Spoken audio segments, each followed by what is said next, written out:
Now I have become death, the destroyer of worlds. Today we look at the life and legacy of the father of the atomic bomb, J. Robert Oppenheimer. Stay tuned until the end for some facts about him that you probably don't know yet. This is a look at history. Great that you are here. J. Robert Oppenheimer was born in New York City on April 22, 1904. His father Julius was a textile merchant who immigrated from Germany in 1888. His mother Ella was a respected art teacher and owned an art studio. He had a younger brother, Frank, who later also became a physicist.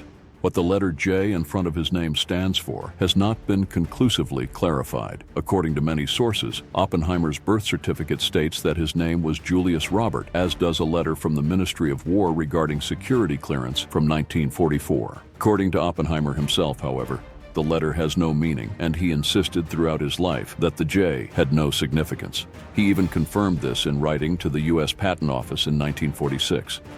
In 1922, Oppenheimer spent the summer recuperating near Santa Fe, New Mexico.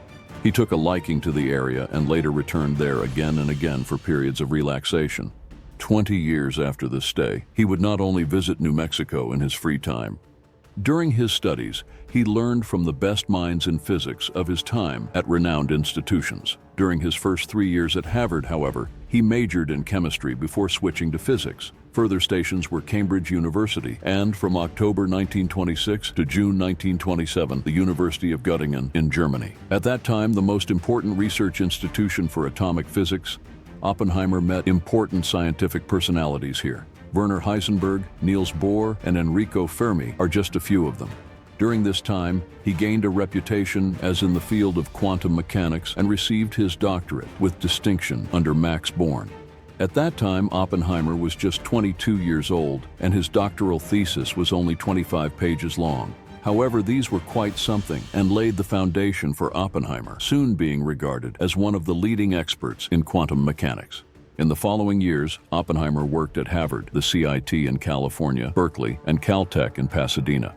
During this time, he also became romantically involved with John Tatlock, a psychiatrist and doctor who had also worked as a reporter for the Communist Party. In the second half of the 1930s, his circle of friends also included a number of scientists and intellectuals who were sympathetic to communism. In 1941, Oppenheimer married his girlfriend, Catherine. His wife was born in Germany in 1910 and was related to Wilhelm Keitel, who later became Field Marshal and Chief of the High Command of the Wehrmacht. Before her relationship with Oppenheimer, she had lived with an American communist who died in the Spanish Civil War. Despite all this, there was never even the slightest indication that Oppenheimer could have passed on secret information or he sympathized with communism. Nevertheless, he was accused of this almost 15 years later. Oppenheimer's charisma and ability to lead and inspire teams made him a natural leader, but his path was to change forever when he took part in the Manhattan Project during the Second World War. The Manhattan Project was an unprecedented collaboration of scientists and engineers with a single goal: to develop a nuclear weapon before Nazi Germany was able to build atomic bombs. The overall management of this project was the responsibility of General Leslie Groves. Oppenheimer took charge of the scientific team in 1943. The 38-year-old had no administrative experience at the time, but drove the research forward with tireless zeal. He moved the project to the desert of New Mexico and selected the best scientists in the USA, including more than a dozen current or future Nobel Prize laureates. He did not choose the location by chance. During one of his stays in the area, he once visited Los Alamos. Oppenheimer knew that it was the ideal location for a secret laboratory on a remote and inaccessible plateau. The Los Alamos National Laboratory, codenamed Project Y, was built in New Mexico, where up to 6,000 people were to work. Oppenheimer's contributions to the project were enormous. His vast knowledge of both chem physics and human nature made him irreplaceable in his central role.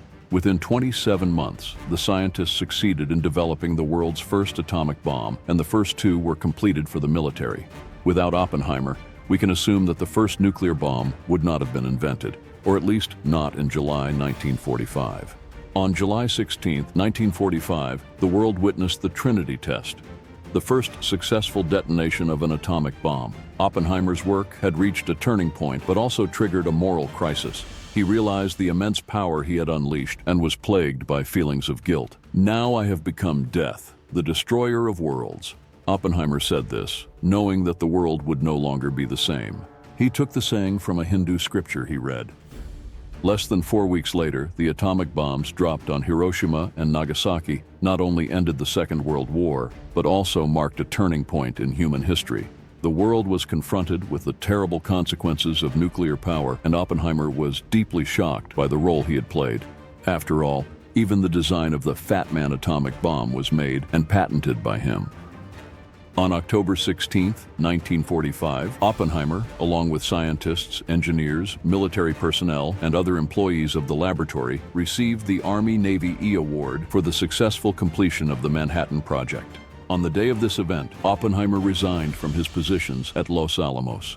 After the war, Oppenheimer, who was awarded the Medal of Merit in 1946, struggled with his own remorse. He campaigned for the use of atomic energy for peaceful purposes and publicly advocated disarmament and international cooperation. He also publicly advised against the use of the hydrogen bomb. This led to conflicts, defamation, and ultimately to accusations of spying for the Soviet Union.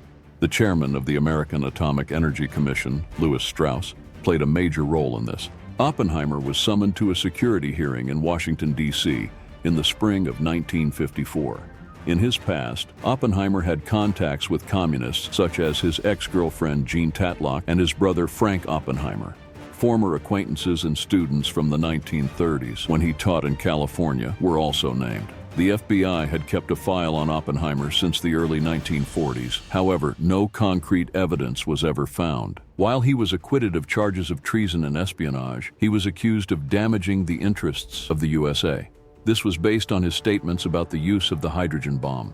As a result, Robert Oppenheimer's security clearance was withdrawn, and he was excluded from all secret government projects. Continuing to campaign for the peaceful use of nuclear energy, he then worked at Princeton. His services to the Manhattan Project were not recognized in public until almost 10 years later, in 1963. A few days before his assassination, President John F. Kennedy nominated Robert Oppenheimer for the Enrico Fermi Prize. He received the prize from Kennedy's successor, Lyndon B. Johnson. Kennedy and Johnson were two of the key senators who had prevented the appointment of Oppenheimer's opponent Strauss as Secretary of Commerce 4 years earlier.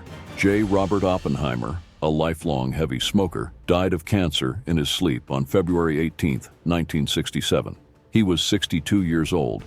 It took until December 2022 before it was decided to posthumously restore Oppenheimer's security clearance for sensitive information. Robert Oppenheimer will always be remembered as one of the most ambivalent figures of the 20th century. His legacy reminds us that science holds power and responsibility, and that we as a society must always consider the consequences of our actions. His life was characterized by contradictions and complexity. He was a pioneer of physics and an architect of modern science, but also a man who experienced the dark side of his own creation. At the beginning of the video, I announced that I would give you a few more facts about Robert Oppenheimer that you certainly didn't know. Oppenheimer felt a deep connection to nature and loved spending time outdoors.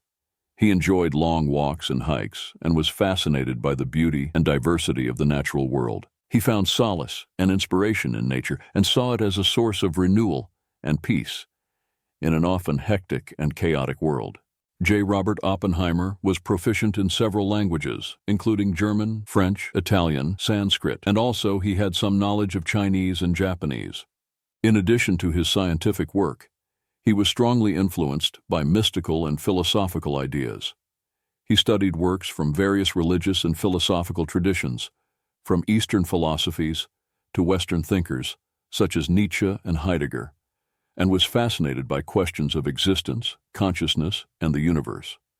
He often discussed metaphysical topics with colleagues and friends. Robert Oppenheimer was a talented musician. He was passionate about playing the piano and had a broad repertoire of classical pieces. Music was not only a leisure activity for him, but also a source of inspiration and relaxation.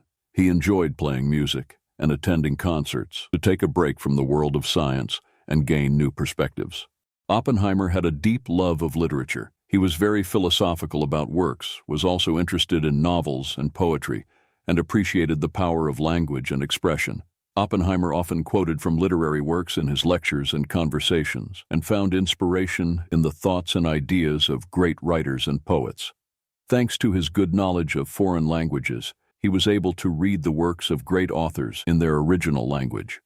He was also an avid mountaineer and enjoyed spending his free time in the mountains. Oppenheimer often climbed in the Rockies and the Alps. His love of nature and quest for adventure led him to some of the world's most challenging peaks. Viewing the challenges of mountaineering as a metaphor for the challenges of life itself. Thanks for watching. You can find even more videos on my channel. Activate the bell to never miss a new one in the future. See you soon, and bye-bye when we take another look at history.